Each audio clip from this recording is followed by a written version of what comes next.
আজকে critical thinking, সত্য মিথ্যা এগুলো নিয়ে একটু কথা বলতে চাই। ক্রিটিক্যাল থিঙ্কিং হচ্ছে আপনার কাছে যখনই কোনো তথ্য আসবে তখন আপনি সেই তথ্যটাকে বিভিন্ন অ্যাঙ্গেল থেকে প্রশ্ন করে তারপরে আপনি সত্য মিথ্যা যাচাই করে যদি গ্রহণ করেন তাহলে আপনাকে বলা যায় আপনি একজন ক্রিটিক্যাল থিঙ্কার। কিন্তু আমাদের সমাজে ক্রিটিক্যালি থিঙ্ক করার প্রবণতাটা কম। আমরা যে কোনো তথ্য সামনে আসলেই বিশ্বাস করা শুরু করে দেই। তো আসলে আমাদের একটি কমন ধারণা হচ্ছে যে সত্যের ক্ষমতা অনেক বেশি আর মিথ্যা খুবই দুর্বল, কিন্তু বাস্তবতাটা ভিন্ন। কারণ সত্যের চেয়ে মিথ্যার পরিমাণ এত বেশি, ওই মিথ্যার অন্ধকারে সত্যকে খুঁজে বের করতে পারাটা খুবই জটিল এবং দুরূহপূর্ণ কাজ। আমরা তথ্যের মহাসমুদ্রে রয়েছি এবং এই মহাসমুদ্রের মধ্যে কোন তথ্যটি সঠিক আমরা সেটা আসলে জানি না। আমরা যা আসে আমাদের সামনে আমরা সেটা হয়তো অন্ধের মতো বিশ্বাস করতে থাকি। সত্যের চেয়ে মিথ্যা উৎপাদন করা সহজ। যেমন ধরুন, কোনো একজন বলল যে আমাদের পৃথিবীর চারপাশে বিশাল একটা চায়ের কেতলি ঘুরে বেড়াচ্ছে। এই কল্পনা থেকেই সে একটা তথ্য তৈরি করে ফেললো। এটা হয়ে গেল তথ্য। এখন আপনার কাছে আসলে আপনি হয়তো বিশ্বাস করতে পারেন, নাও করতে পারেন। তো এইভাবে তথ্য তৈরি করতে, মিথ্যা তথ্য তৈরি করতে কোনো টাকা পয়সা অপচয় হয় না, কোনো সময়ের অপচয় হয় না। জাস্ট আপনার একটা ইমাজিনেশন থেকে আপনি বলে দিলেন।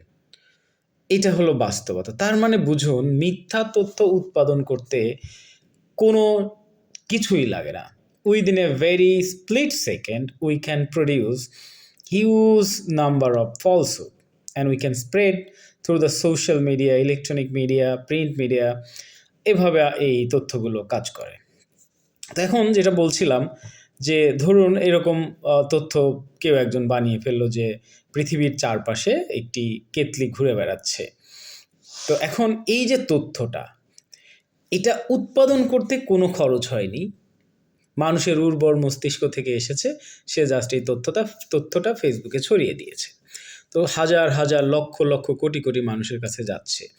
কিন্তু এই তথ্যটাকে যদি আমরা সঠিক প্রমাণ করতে চাই তাহলে আমাদের হাবল টেলিস্কোপ লাগবে, তারপরে অনেক টাকা ইনভেস্ট করতে হবে, অনেক সায়েন্টিস্ট হায়ার করতে হবে, অনেক সময় সেখানে ব্যয় করতে হবে। তারপরে দীর্ঘ সময় হয়তো 2, 3, 4 বছর গবেষণা করে দেখা গেল এরকম কোনো কিছু নেই। তার মানে একটা মিথ্যা তথ্য খুব অল্প সময় তৈরি করা যায়, কিন্তু সেটা মিথ্যা সেটা প্রমাণ করতে ইটস ভেরি এক্সপেন্সিভ।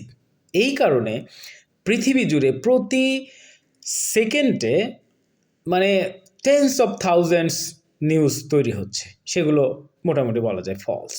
কিন্তু আমরা এতটা নির্বোধ, আমরা এই ফলস তথ্যগুলোকে কোনোভাবেই ক্রিটিক্যালি চ্যালেঞ্জ করি না। আমাদের কাছে আসে আর আমরা সেটা বিশ্বাস করি। এতেই হচ্ছে সমস্যা। যেমন বর্তমান সময়ে আমাদের মুক্তিযুদ্ধ, স্বাধীনতা এগুলো নিয়ে মানে ব্যাপক আকারে রং তথ্য ছড়ানো হচ্ছে, কিন্তু আমরা সেটাকে ভেরিফাই করতেছি না। হ্যাঁ, হয়তো কয়েকদিন পরে মানে বলা হবে যে ৭১ আসলে ওই সময় কোনো যুদ্ধই হয়নি। ইটস অ্যান্ড পাই এইটা একটা ইনফরমেশন, হয়তো আপনার ভালো লেগে গেছে, আপনি সেটা বিশ্বাস করলেন। কিন্তু যদি ৭১ সালে যুদ্ধ হয়েছে কিনা এটা ক্রিটিক্যালি থিঙ্ক করেন তাহলে আপনার বিভিন্ন আর্কাইভস, পত্র পত্রিকা, মিডিয়া, হ্যাঁ, এখনও যারা যুদ্ধ করেছে বেঁচে আছে তাদের এক্সপেরিয়েন্স তাদের কাছে যেতে হবে। এটা একটু সময় সাপেক্ষ, পরিশ্রম দরকার হবে, টাকা পয়সাও ইনভেস্ট করতে হতে পারে এই গবেষণাটা করে সত্য তথ্যটা বের করতে। কিন্তু এই ফলসহুড তৈরি করাটা এটা যে কেউ পারে।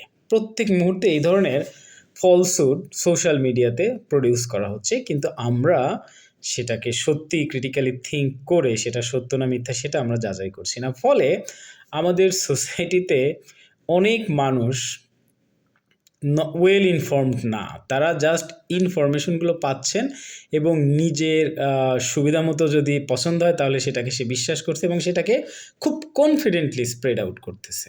তো সমস্যা হচ্ছে যে এরকম লক্ষ লক্ষ মানুষ, মোটামুটি শিক্ষিত মানুষ বলা যেতে পারে, অর্ধশিক্ষিত বলা যেতে পারে, তারা যখন এই তথ্যগুলো বারবার শেয়ার করছেন, ছড়াচ্ছেন, তখন আরও কম শিক্ষিত, অল্প শিক্ষিত মানুষগুলো এগুলোকে গোগ্রাসে গিলছে। ফলে আমাদের সমাজ ব্যবস্থা একটা মহা মিথ্যার উপরে দাঁড়িয়ে আছে। ঠিক আছে? তো এই মিথ্যা ভাঙতে অনেক সময়, অনেক শ্রম, অনেক আলোকিত মানুষের দরকার হবে। এখন এগুলো কোন সময়ে এত আলোকিত মানুষ, এত সময়, এত অর্থ আমরা পাবো আমি জানি না। বাট আমরা যেইভাবে মিসইনফরমেশন স্প্রেড করতেছি, এটা দেশ এবং জাতির জন্য ভয়ংকর। মানে ভয়ংকর, মানুষ সত্য থেকে খুবই দূরে সরে যাচ্ছে। ধন্যবাদ।